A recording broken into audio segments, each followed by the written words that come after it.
होती है और हमें इस मूवी की मेन कैरेक्टर जियाजो को दिखाया जाता है। जियाजो जब 12 साल की थी तो उसके डैड की डेथ हो गई थी। ऐसी सिचुएशन में वो अपने बचपन के घर को सेल करके किसी और जगह पे रहने के लिए जाती है और कुछ सालों बाद वो किसी जगह पे जॉब कर रही होती है और उसका एम यही था कि जिस घर को उसने बेचा था यानी अपने डैड के घर को वो उसे किसी तरीके से वापस हासिल कर ले। लेकिन इस जॉब से उसे जो सैलरी मिलती है वो उसके खुद के लिए भी कम पड़ती है और वो अपनी जॉब से खुश भी नहीं है। अब सीन शिफ्ट होता है और हमें एक लड़के मिंग को दिखाया जाता है जो कि प्रॉपर्टी डिजाइनिंग का काम करता है और अपना खुद का बिजनेस स्टार्ट करना चाहता है। वो एक इन्वेस्टर को अपना प्लॉट डिजाइन दिखा रहा होता है लेकिन वो इन्वेस्टर उसे इग्नोर करके वहाँ से निकल जाता है। फिर रात होती है और मिंग अपने घर में लौटता है। दूसरी तरफ जियाजो भी अपने घर लौट रही होती है। यहाँ हमें दिखाया जाता है कि मिंग और जियाजो एक ही घर में रह रहे होते हैं। दरअसल होता ये है कि मिंग इस घर में साल 1999 से रह रहा होता है और जियाजो इस घर में साल 2018 में रहती है। अब आप लोग सोच रहे होंगे कि दोनों अलग अलग टाइमलाइन में एक ही घर में कैसे रह रहे होंगे।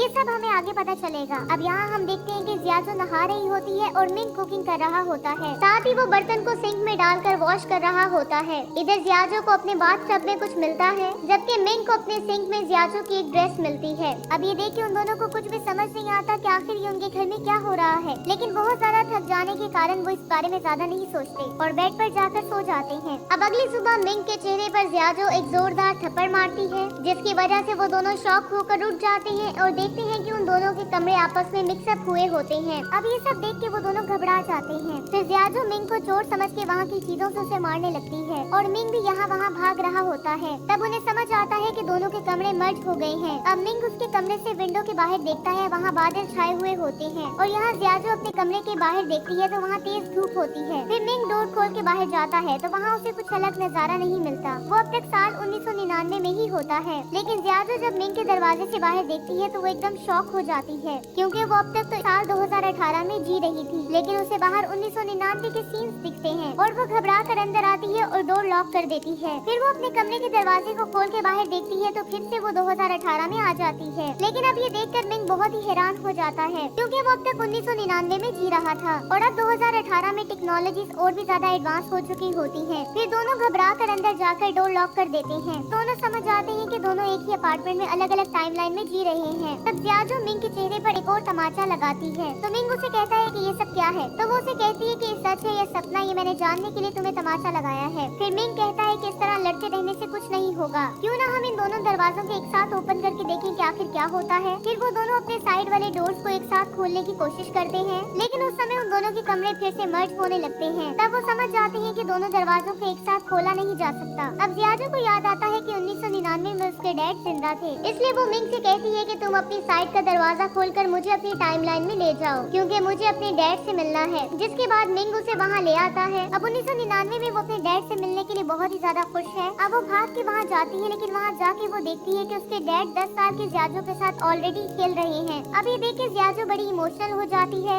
और वो उनसे मिलने के लिए तेजी से उनके पास जाने लगती है और तभी अचानक से उनके सराउंडिंग्स में अर्थक्वेक आता है और तेज हवा भी आने लगती है जिसके कारण वो अपने डैड से मिल नहीं पाती। फिर वो गुस्सा होकर फिर से अपने अपार्टमेंट में लौट आती है। अब मिंग उसे कहता है कि जैसे मैं तुम्हें अपने टाइमलाइन में लेकर गया हूँ वैसे ही तुम भी मुझे अपने टाइमलाइन में लेकर चलो। तब जियाजो उसे अपना एडवांस लैपटॉप देती है।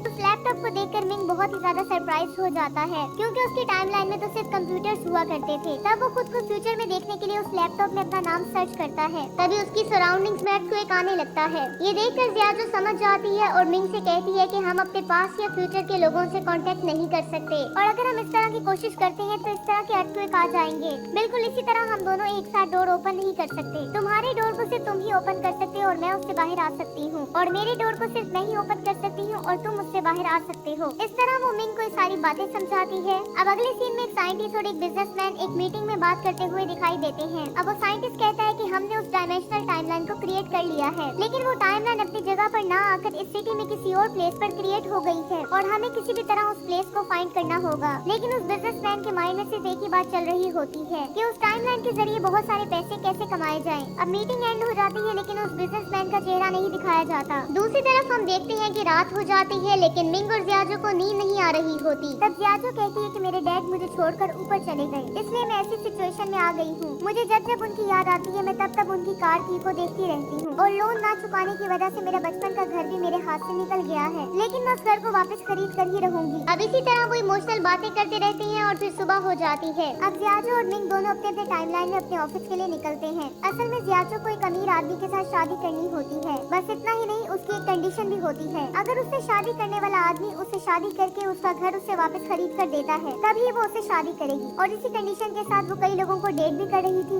लेकिन उसकी इस कंडीशन को कोई भी नहीं मानता। और ऐसे ही चलते चलते उसे एक दिन एक अमीर आदमी मिलता है जो उसकी कंडीशन के लिए राजी हो जाता है, लेकिन वो जियाजो से उम्र में काफी बड़ा लग रहा होता है और वो बातें भी बड़ी अजीब तरीके से करता है। लेकिन अमीर होने की वजह से जियाजो भी उससे शादी करने के लिए राजी हो जाती है। फिर वो कहता है कि कुछ ही समय में मैं तुम्हारे घर को खरीद लूंगा और फिर ऊपर से हम दोनों के नाम के नेम प्लेट को लगाना होगा और उसके लिए कुछ पैसे लगेंगे। ऐसे छोटे मोटे खर्चों के लिए मैं कैश यूज नहीं करता, इसलिए अगर तुम्हारे पास कुछ पैसे हैं तो मुझे दे दो। अब उसकी बातों में आकर जियाजो भी अपने एटीएम से पैसे निकाल के उसे दे देती है। फिर वो कहता है कि मैं पानी की बोतल लेकर आता हूँ, लेकिन काफी देर हो जाती है और वो वापस नहीं लौटता। फिर जियाजो को पता चलता है कि वो असल में एक चोर था और उसके पैसे लेकर चला गया। इससे जियाजो बहुत ही ज्यादा अपसेट होती है और पुलिस के आने तक वो वहीं बैंक के बाहर बैठी रहती है। दूसरी तरफ मिंग अपने ऑफिस के वॉशरूम में बैठकर ड्रिंकिंग कर रहा होता है। तभी वहाँ पे उस कंपनी का ऑनर, उसका मैनेजर जूनी और एक एम्प्लॉय आते हैं। उनसे ऑनर कहता है कि हमें आगे चलकर और भी बिजनेस करना है और इसके लिए मेरे पास बहुत सारे आइडियाज हैं, और ये कहकर चला जाता है। उसके जाते ही जूनी उस एम्प्लॉय से कहता है कि उस ऑनर को धोखा देकर हमें उसके सारे पैसे लेने होंगे और फिर हम उसे बैंक में फंसा देंगे। और इस तरह वो उस एम्प्लॉय को अपना सारा प्लान बता देता है। वहीं मिंग को दिखाया जाता है जो कि वॉशरूम में कुछ गिरा देता है और उसकी आवाज सुन के जूनी समझ जाता है कि किसी ने उनका प्लान सुन लिया है। फिर वो बाथरूम में झुक कर देखता है और मिंग के पैर को पकड़कर खींच लेता है और फिर उसे बाहर निकालता है और उसे कहता है, अच्छा तुम्हें एक बिजनेस स्टार्ट करने के लिए कुछ पैसों की जरूरत थी ना, उसके लिए मैं तुम्हें बैंक से लोन अरेंज करवा कर देता हूँ, लेकिन तुम मेरी कही हुई बातों को किसी और से नहीं कहोगे। तब मिंग भी कहता है ठीक है, मैं सोच कर बताऊंगा। थोड़ी देर बाद जूनी मिंग को अपने कैबिन में बुलाता है और उसे कहता है कि मैं तुम्हारे लिए लोन क्यों अरेंज करूं, क्योंकि तुमने तो सिर्फ मेरी बात सुनी है और तुम्हारे पास उसका कोई प्रूफ भी नहीं है और अब तो मैंने तुम्हें नौकरी से भी निकाल दिया है, इसलिए अब तुम घर जा सकते हो। इस पर मिंग उससे कई बार रिक्वेस्ट करता है और उसे कहता है कि मैं इस बात को किसी और से शेयर नहीं करूंगा, लेकिन प्लीज मुझे नौकरी से मत निकालिए। लेकिन जूनी उसकी बात को इग्नोर करता है और उसे नौकरी से निकाल देता है। यहाँ जियाजो एक ज्वेलरी शॉप में काम कर रही होती है। तब वहाँ उसकी बचपन की फ्रेंड जिया ओया आती है और काफी सालों के बाद मिलने की वजह से वो काफी ज्यादा खुश हो जाती है और बातें करने लगती है। जियाजो की फ्रेंड ने एक अमीर आदमी से शादी की होती है और ये बात वो जियाजो को बताती है। तब जियाजो भी उसे कहती है कि हाँ मेरे हस्बैंड भी बहुत अमीर हैं और वो हमेशा ही बिजी रहते हैं, और इस तरह वो उसे झूठ कह देती है। तभी उसकी फ्रेंड उससे कहती है कि आज रात तुम अपने हस्बैंड को साथ लेकर आओ, हम डिनर साथ में करेंगे और मैं भी अपने हस्बैंड को साथ लेकर आऊंगी। और ये कहकर वो वहाँ से चली जाती है। अब जियाजो एक बहुत बड़ी प्रॉब्लम में फंस चुकी है। झूठ बोलने के कारण अब उसे समझ नहीं आता कि वो अभी इसे हैंडल कैसे करे। तब उसे एक आइडिया आता है। अब वो मिंग को अपना हस्बैंड बनने की एक्टिंग करने के लिए कहती है। अब वो एक कोट को रेंट पे ले लेती है और मिंग को उसे पहनने को कहती है। वो मिंग को इस तरह रेडी करती है जैसे वो एक बहुत अमीर बिजनेसमैन लगे। अब वो जिया ओया के घर जाते हैं। अब वहाँ वो मिंग को अपने हस्बैंड के तौर पर इंट्रोड्यूस करवाती है। कुछ समय तक तो सब कुछ बिल्कुल ठीक चल रहा होता है, लेकिन खाना खाते वक्त मिंग अपने खाने को बहुत जल्दी से खत्म कर देता है और फिर वो अपना कोट उतार कर साइड पर रख देता है। तब जिया ओया और उसके हस्बैंड ये नोटिस करते हैं कि मिंग के कोट पर लिखा होता है कि यहाँ कोट रेंट पर दिए जाते हैं, लेकिन ये बात पता न होने पर मिंग उसे कहता है कि मेरी एक बहुत बड़ी कंपनी है और इस तरह बहुत सी झूठी बातें उसे बताते हैं। अब ये बातें सुनने के बाद उन दोनों को बहुत ज्यादा हंसी आती है, लेकिन तभी जियाजो अपनी फेक अंगूठी को दिखा के उन्हें कहती है कि डायमंड करोड़ों रुपए का है। तभी वो फेक डायमंड उस रिंग से निकलकर आग के पास जाकर गिरता है और वो मेल्ट होने लगता है। अब ये सब देख के जिया ओया और उसके हस्बैंड हंसने लगते हैं। अब इससे जियाजो बहुत ही ज्यादा शर्मिंदा होती है और अपने घर लौट जाती है और इस बात को सोचकर मिंग के सामने रो रही होती है। तभी टीवी पर एक लॉटरी शो चल रहा होता है और उस शो को देखते ही वो एक लॉटरी टिकट खरीद कर अमीर बनने का सोचने लगते हैं और वो असल में कौन सा लॉटरी नंबर जीतेंगे अब वो इसका पता लगाते हैं और फिर मिंग की टाइमलाइन यानी कि 1999 में जाकर उस लॉटरी टिकट को खरीद लेते हैं, क्योंकि अब उन दोनों को पता चल चुका है कि उन दोनों की लॉटरी जीतेगी। इसलिए जियाजो मिंग को अपने टाइमलाइन में ले लेती है और दोनों खूब मजे करते हैं और बार में जाके ड्रिंक्स करते हैं। तब उस रेस्टोरेंट का ऑनर उनसे आके ड्रिंक्स के पैसे मांगता है। अब जियाजो से कहती है कि मेरे सारे पैसे खत्म हो चुके हैं, इसलिए तुम मेरा पर्स रख लो और ये पर्स कोई मामूली नहीं है बल्कि बहुत कीमती है, इसलिए ये पर्स तुम रख लो, कल मैं तुम्हें आकर पैसे पैसे दे जाऊंगी और ये पर्स ले लूंगी। अब अगले दिन दोनों उठकर लॉटरी टिकट के विनर को जानने के लिए बहुत ही ज्यादा एक्साइटेड होते हैं और एज एक्सपेक्टेड उनकी लॉटरी टिकट ही विन करती है। तब अचानक से उनके लॉटरी टिकट का नंबर गायब हो जाता है और वो दोनों उदास हो जाते हैं। फिर उन्हें समझ आता है कि वो उनके फ्यूचर को चेंज नहीं कर सकते। अब अगले दिन जियाजो उस रेस्टोरेंट में जाकर अपने पर्स को वापस मांगती है। तब वो स्टाफ मना कर देता है और कहता है कि पहले पैसे दो, लेकिन उसके पास तो पैसे होते नहीं, इसलिए वो गुस्से में घर लौट रहे होते हैं। तभी एक बहुत बड़े एडवर्टाइजमेंट में मिंग को दिखा रहे होते हैं। असल में वो 2018 की टाइमलाइन में रहने वाला मिंग है और फ्यूचर में मिंग एक अमीर बिजनेसमैन बना होता है और वो मीडिया पर इंटरव्यू देने आया होता है। अब ये देख के मिंग बहुत ज्यादा शॉक्ड हो जाता है और सोचता है कि मैं फ्यूचर में ऐसे कैसे बन गया हूँ। जिसके बाद वो दोनों उस जगह पे पहुँच जाते हैं जहाँ पे फ्यूचर मिंग इंटरव्यू दे रहा होता है। अब वहाँ पहुँच के जैसे ही मिंग फ्यूचर मिंग के पास जाने की कोशिश करता है तो वहाँ पे फिर से अर्थक्वेक आने लगता है, जिसकी वजह से वो इंटरव्यू भी कैंसिल हो जाता है। यहाँ फ्यूचर मिंग को लगता है कि वो पहले भी जियाचो से मिला है। इसी दौरान उसे जियाचो से जुड़ी हुई बातें भी याद आने लगती हैं। दूसरी तरफ मिंग स्लिप होकर नीचे गिरता है और उसके हाथ पे चोट आती है।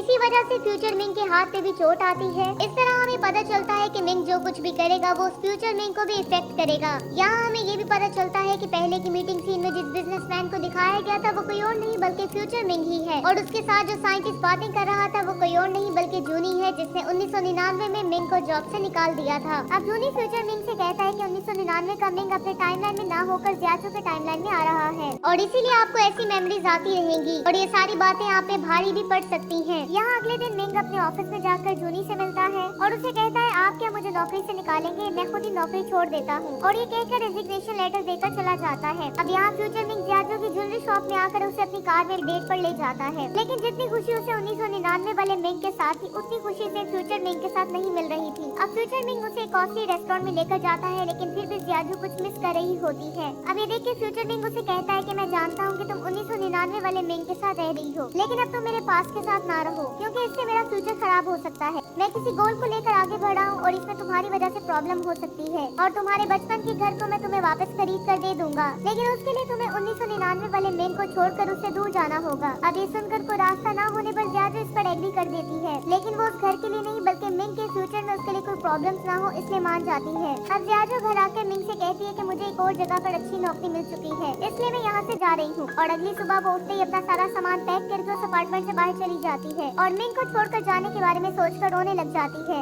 लेकिन जियाचो ने जाते समय अपने टाइमलाइन में उसके डोर को लॉक नहीं किया होता और वो थोड़ा सा ओपन रह जाता है, जिसे मिंग भी नोट करता है। अब मिंग जियाचो की हेल्प के बिना ही उस टाइमलाइन में इजीली जा सकता है। दूसरी तरफ मिंग की टाइमलाइन में जूनी उस कंपनी के ऑनर पे अटैक करता है, जिसके कारण वो ऑनर बेहोश हो जाता है। अब जियाचो की टाइमलाइन को दिखाते हैं और वो काफी समय बाद अपने बचपन के घर में लौटी है। अब जियाचो ने अपने जिस पर्स को उस रेस्टोरेंट के स्टाफ को दिया था वो फ्यूचर मिंग उसे लाकर देता है। अब जियाचो ये नोट करती है कि मिंग के कोट पर वो स्टिकर अभी भी लगा होता है और ये देखकर वो समझ जाती है कि वो फ्यूचर मिंग नहीं बल्कि 1999 वाला मिंग है। अब जियाचो बहुत खुश होती है और उसे कहती है कि हमारा सेपरेट होना ही तुम्हारे फ्यूचर के लिए बहुत अच्छा होगा, इसलिए अब दोबारा तुम मुझसे कभी भी मिलने की बात न करना, और ये कहकर वो उसे भेज देती है। अब दोनों ही रोने लगते हैं और मिंग सैड होकर अपने अपार्टमेंट लौट जाता है। तब जूनी उसे कॉल करके अर्जेंटली एक ब्रिज पर पहुंचने को कहता है। मिंग को समझ नहीं आता कि नौकरी छोड़ देने के बाद जूनी उसे क्यों बुला रहा है। असल में जूनी ने मिंग को इसलिए बुलाया था क्योंकि उसे ऑनर को मारने के लिए मिंग की जरूरत थी। वो उसे कहता है कि अब हम इसे मार देंगे लेकिन ये एक एक्सीडेंट लगना चाहिए, लेकिन मिंग को ऐसा नहीं करना होता, इसलिए वो जूनी को लाख समझाता है कि ऐसा मत करो, लेकिन जूनी उसकी बातों को इग्नोर कर देता है। और तभी मिंग को कुछ बातें याद आने लगती हैं और उसे पता चलता है कि यहाँ 1999 में फ्यूचर मिंग और जूनी ने मिलकर उस ऑनर को मार दिया था और इसी वजह से मिंग को मैनेजर की पोस्ट मिली थी और इसी वजह से वो इतना अमीर बना था। ये सारी बातें मिंग समझ जाता है। इसी दौरान वो उस कार की चेन को भी नोटिस करता है और ये वही की चेन थी जिसे देखकर जियाचो अपने डैड को याद किया करती थी, यानी वो ऑनर ही जियाचो के डैड हैं। अब ये सोच के ही मिंग कहता है कि मैंने जो मिस्टेक की थी मैं उसे अब ठीक करूंगा और फिर वो जाकर जूनी को रोकता है और उस ऑनर को बचा लेता है और ऐसा करने पर फ्यूचर मिंग गायब हो जाता है और जियाचो को अपने डैड मिल जाते हैं और वो फिर से बचपन से अपने डैड के साथ टाइम स्पेंड करने लगती है। अब टाइम पास में जाने की वजह से सब कुछ बदलने लगता है। मिंग जब ये सब कुछ बदलते हुए देखता है तो जियाचो से मिलने के लिए उसके अपार्टमेंट की तरफ भागने लगता है, जबकि जियाचो भी उससे मिलने के लिए उसकी तरफ भाग रही होती है। यहाँ जब वो एक जगह पे मिलते हैं तो जियाचो धीरे धीरे गायब होने लगती है। तभी मिंग उसे कहता है कि अब कुछ ही देर में तुम पूरी तरह से गायब हो जाओगी। अब तुम अपने पास में आ गई हो और अब तुम उम्र में मुझसे 7 साल छोटी भी हो। तुम मुझे नहीं जानती लेकिन मैं तुम्हें अच्छी अच्छी तरह से जानता हूँ। मैं तुम्हारा साथ नहीं छोड़ूंगा और मैं तुमसे मिलने जरूर आऊंगा। अब ऐसे कहते ही जियाजू गायब हो जाती है। अब 8 साल बाद दिखाया जाता है कि अपने पसंद की म्यूजिक को सुनते हुए जियाजू उस म्यूजिक की तरफ आती है और वहाँ आते समय मिंग उसे देख लेता है और उसके पास आने लगता है। उसे पास आता देखते ही जियाजू उसे किक करती है और उसे कहती है कि आखिर तुम चोर हो जो तुम बार बार मेरे पास आ रहे हो। और फिर मिंग सोचता है कि क्या अब भी इस प्यार को हमें लड़ाई से शुरू करना होगा। और इसी के साथ ये मूवी एंड हो जाती है। Thank you so much for watching.